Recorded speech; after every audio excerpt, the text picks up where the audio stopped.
So என்கிட்ட silver அக்கௌண்ட்டில் $20 இருக்குது. ஸோ அந்த $20 வச்சு நான் கோல்டு மெம்பர்ஷிப்க்கு அப்கிரேட் பண்ண முடியுமா? அதாவது அதிலே இருக்கக்கூடிய அமௌண்ட்டை அப்படியே தூக்கி கோல்டு மெம்பர்ஷிப்க்கு போட முடியுமா அப்படின்னு கேட்டிங்கன்னா கண்டிப்பாக முடியும். ஸோ அதை தான் வந்து பார்த்திங்கன்னா இந்த வீடியோவில் வந்து பார்க்க போகிறோம். அதுக்கு முன்னாடி சின்ன ஒரு பெனிஃபிட் அவ்வளோதான். ஸோ இப்போ நீங்கள் அதை மாதிரி பண்ண போகிறீங்க அப்படின்னா கண்டிப்பாக நான் சொல்கிறது வந்து இப்போ நீங்கள் வந்து காசு ரெடி பண்ணி வச்சுக்கோங்க. எவ்வளோனா ஒரு $30 கிட்ட. ஸோ இப்போ இருக்கக்கூடிய $20 வந்து கோல்டு மெம்பர்ஷிப்க்கு போட்டாச்சு. ஸோ போட்டது வந்து பார்த்தீங்கன்னா 1 மந்த் வேலிடிட்டி, அது எல்லாருக்கும் தெரிஞ்சு வச்சோம். 1 மந்த்துக்கு அப்புறம் நீங்கள் எவ்வளோ பிபிசியை மட்டுமே கிளிக் பண்ணி ஏர்ன் பண்ணுவீங்கன்னு பார்த்தீங்கன்னா $32 கன்ஃபார்மாக ஏர்ன் பண்ணிடுவீங்க. ஸோ அப்போது நீங்கள் வந்து அதை உடனே வித்ட்ரா பண்ண முடியுமா அப்படின்னு கேட்டிங்கன்னா கண்டிப்பாக முடியாது. ஏன்னா உங்களுக்கே தெரியும் உங்களுடைய டேர்ம்ஸ் அண்ட் கண்டிஷன்ஸ், அதாவது ஆட்டோபேட்டில் வந்து போட்டு விடுறதுக்கான காரணம் வந்து அதிக ரெஃபர் இருந்தால் நீங்கள் வந்து தைரியமாக எடுத்துக்கலாம். ஸோ அவங்களே போட்டுட்ருவாங்க ஆட்டோபேட்டில். ஆனால் அதிக ரெஃபர் நம்ம பண்ணலை அப்படின்னா கண்டிப்பாக மேனுவலாக மட்டும்தான் வித்ட்ரா பண்ண முடியும். ஸோ மேனுவலாக வித்ட்ரா பண்ணணும் அப்படின்னா கண்டிப்பாக நீங்கள் $50 வந்து ரீச் பண்ணணும்.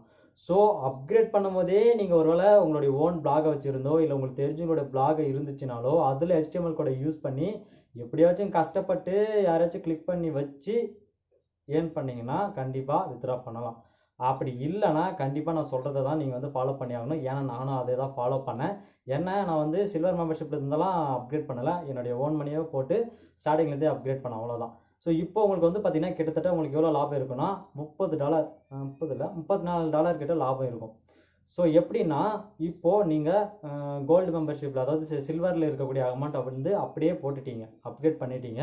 ஸோ 1 மந்த் கழிச்சு உங்கள்கிட்ட கண்டிப்பாக $32 இருக்கும். ஸோ அந்த $32 வந்து நீங்கள் எடுக்கணும் அப்படின்னா மறுபடியும் நீங்கள் வந்து அப்கிரேட் பண்ணணும். அது வந்து உங்களுடைய சொந்த காசாக இருக்கணும். சொந்த காசாக இருக்குன்னா வேறு வழி இல்லை, சொந்த காசு தான் வேணும். ஸோ அந்த சொந்த காசில் வந்து பார்த்திங்கன்னா ஒரு $2100, அந்த சார்ஜ் ஒரு $50 எனக்கு பிடிப்பாங்கன்னு நினைக்கிறேன். ஸோ அந்த சார்ஜெல்லாம் சேர்த்து ஒரு $2100 இருக்கும். ஸோ அதை போட்டிங்க அப்படின்னா மறுபடியும் 1 மந்த் கழிச்சு உங்கள்கிட்ட எவ்வளோ இருக்குன்னா $64 இருக்கும். ஸோ இப்போ உங்களுக்கு எவ்வளோ லாபம் அப்படின்னு பார்த்தீங்கன்னா வெறும் $34 லாபமாக இருக்கும். மீதி $30 வந்து உங்களுடைய ஓன் மணியாக இருக்கும். ஸோ அப்போது நீங்கள் இது எடுக்கிறதுக்கு எவ்வளோ மந்த்து கஷ்டப்படணும் அப்படின்னா 2 மந்த்து. ஸோ இதில் ஏன் நான் வீடியோ போகிறேன் அப்படின்னு பார்த்தீங்கன்னா நிறைய பேரில் ஒரு சிலர் வந்து கேட்டிங்க, என்கிட்ட $20 இருக்குது ப்ரோ சில்வர் அக்கௌண்ட்டில், அதை வந்து நான் கோல்டு மெம்பர்ஷிப்க்கு எப்படி மாற்றுறது அப்படின்னு வந்து கேட்டிருந்தாங்க. ஸோ அதனால தான் வந்து பார்த்தீங்கன்னா இதில் என்ன பெனிஃபிட்டு என்ன ஏதுன்னு சொல்லிட்டு சும்மா ஒரு சின்ன ஒரு விளக்கம் கொடுத்தேன். ஸோ ஒருவேளை இதில் ஏதாச்சும் டவுட் இருந்தால் கண்டிப்பாக கமெண்ட்டில் கேளுங்க, நான் வந்து உங்களுக்கு கண்டிப்பாக ரிப்ளை பண்ணுறேன். அது மட்டும் இல்லாமல் இந்த கமெண்ட்டில் வந்து நிறைய நோட்டிஃபிகேஷன்ஸ் வந்துச்சுன்னா அப்பியர் ஆகிறதில்ல.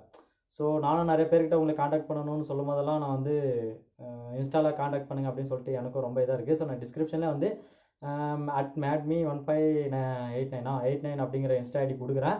ஸோ அங்கே வந்து நீங்கள் கண்டிப்பாக எனக்கு மெசேஜ் பண்ணிங்கன்னா நான் முடிஞ்ச அளவுக்கு உங்களுடைய கொரியை வந்து சால்வ் பண்ண ட்ரை பண்ணுவேன்.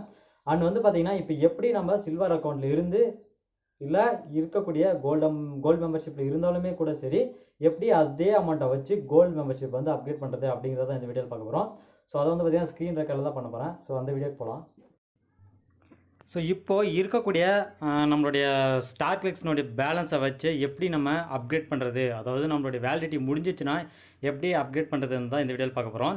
ஸோ இது வந்து பார்த்திங்கன்னா அடுத்த வீடியோ கண்டிப்பாக போடுறேன். இது வித்ட்ரா பண்ணுறதுக்குள்ளே தலையாக தின்னாமல் இருந்தால் சரி, பார்ப்போம். ஸோ இப்போ வந்து பார்த்திங்கன்னா சிம்பிளாக அப்கிரேடுங்கிற ஆப்ஷனை கொடுத்துருவோம். ஸோ கொடுத்துட்டிங்க அப்படின்னா இந்த மாதிரி அப்பியர் ஆகும், இதெல்லாம் உங்களுக்கே தெரியும். இப்போ என்ன இல்லைங்க, இங்கே அப்கிரேட் நவுன்னு இருக்கா, அது கொடுத்துக்கணும். ஸோ கொடுத்ததுக்கப்புறம் வந்து பார்த்திங்கன்னா இந்த மொத்தம் இப்போ ஃபஸ்ட்டு அப்கிரேட் பண்ணும்போது வந்து 4 ஆப்ஷன் தான் இருக்கும். பேங்க் ட்ரான்ஸ்ஃபரோட இருக்கும்னு நினைக்கிறேன். ஸோ லாஸ்ட்டாக வந்து பார்த்திங்கன்னா பேலன்ஸ் அப்படின்னு ஒன்று இருக்குது பார்த்திங்களா, இதை வந்து கிளிக் பண்ணி அப்கிரேட் நவ் அப்படிங்கிறது கொடுத்தீங்க அப்படின்னா அதுக்கப்புறம் என்னென்ன டீட்டெயில்ஸ் கேட்குதோ அதெல்லாம் கொடுத்து, இல்லை இந்த ஓடிபி வெரிஃபை பண்ணுறதோ இல்லை மெயிலுக்கு போய்ட்டு கன்ஃபார்ம் பண்ணுறதோ இது மாதிரிலாம் வந்துச்சுன்னா கரெக்டாக பார்த்து பண்ணிக்கோங்க. ஏன் இதை நான் பண்ணி காட்டலாம் அப்படின்னா, இப்போ ஒருவேளை நான் பண்ணி காட்டுறதுக்காகவே பண்ணிட்டேன் அப்படின்னா மறுபடியும் நான் 1 மந்த் வெயிட் பண்ணிகிட்டு இருக்கணும். ஸோ இந்த $68 $30 மறுபடியும் போச்சுன்னா அதே $32 தான் வரும். எக்ஸ்ட்ராவாக என்ன ஒரு $2 வரும், அவ்வளோதான். மற்றபடிக்கு வந்து பார்த்திங்கன்னா அதிகமாகலாம் வராது. ஸோ அதனால தான் வந்து பார்த்திங்கன்னா நான் உங்களுக்கு வந்து முழுசாக பண்ணி காட்டல. ஸோ எதுவும் நினச்சிக்காதீங்க, ஏதோ பிரச்சனை இருக்காதுன்னு நினைக்கிறேன். அப்கிரேட் ஆகுன்னு கொடுத்துட்டு அந்த அவங்க கேட்கக்கூடிய டீட்டெயில்ஸை மட்டும் கரெக்டாக கொடுங்க, அவ்வளோதான். ஸோ அடுத்த வீடியோ வந்து பார்த்திங்கன்னா நான் வித்ட்ரா பண்ணக்கூடிய வீடியோ தான். ஸோ இதோட கடைசியாக தலை முடிக்கலாம்னு நினைக்கிறேன். ஸோ வேறு ஏதாச்சும் டவுட் இருந்துச்சுன்னா கேளுங்க, பார்ப்போம் அடுத்த வீடியோவில்.